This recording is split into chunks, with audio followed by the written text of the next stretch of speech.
Hello, this is Galen Martling, design team member with Unity Stamp Company. I have a book themed card and it is bright and colorful. I'm showing a few different techniques for this, a little bit of Copic coloring and ink blending for the background. I'm using Stamps by Unity.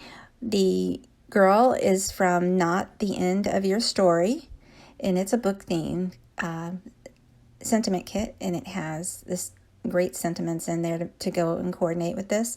I also have Small Details background stamp and Clouds and Waves stencil by Unity. I'm using Distress Oxide ink and Archival ink in a few different pinks and purple colors.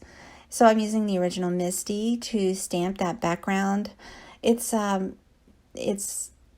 scripty, well, it's actually like a dictionary print on the back, and I thought it would go good for the background of a book themed card. And so I use ink blending and circular motions with an ink blending brush. I'm only going to add that towards the bottom right corner, and then I just wisp it out to blend it out a little bit.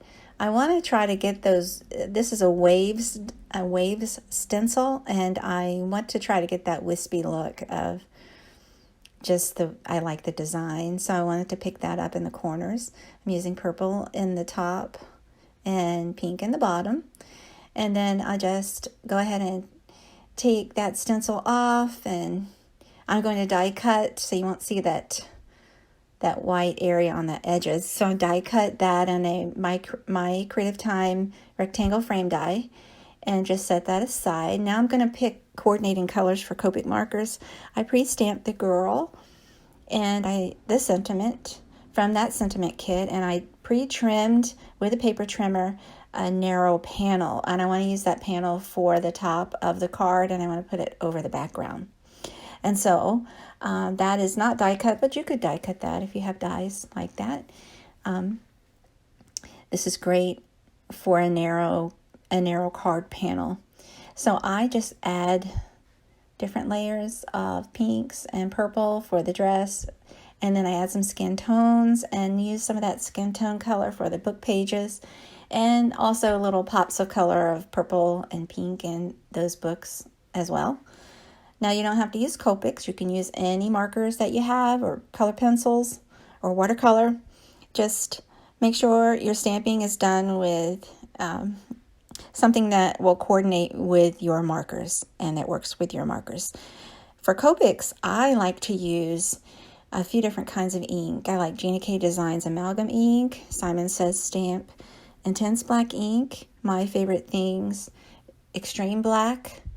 Archival ink for Copic coloring, it tends to bleed a little bit, but I like Archival ink for watercolor.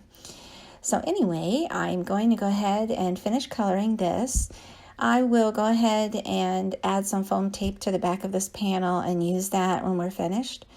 Now to accent a little bit more, to bring in the colors of the background, I use some Copic marker dots. I just put purple dots on the left and the right of her just to give it a little extra accent. And also I use pink dots, so it just gives it a little interest, and it brings that color back to the front.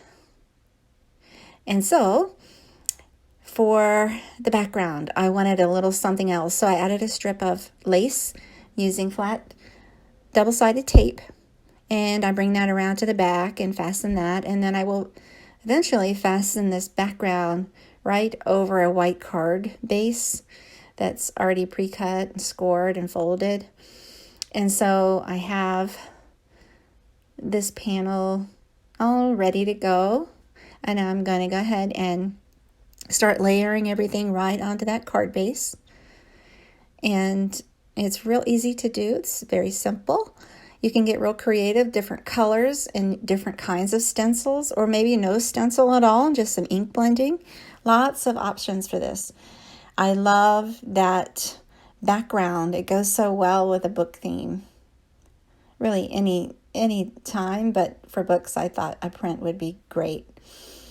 So if you have any extra embellishments, maybe a couple of those would be good. I use some adhesive pearls, and I just to accent that lace a little bit. I hope you like this and give it a try and share. Thanks so much for watching. Please take a moment to subscribe to my channel and have a great day.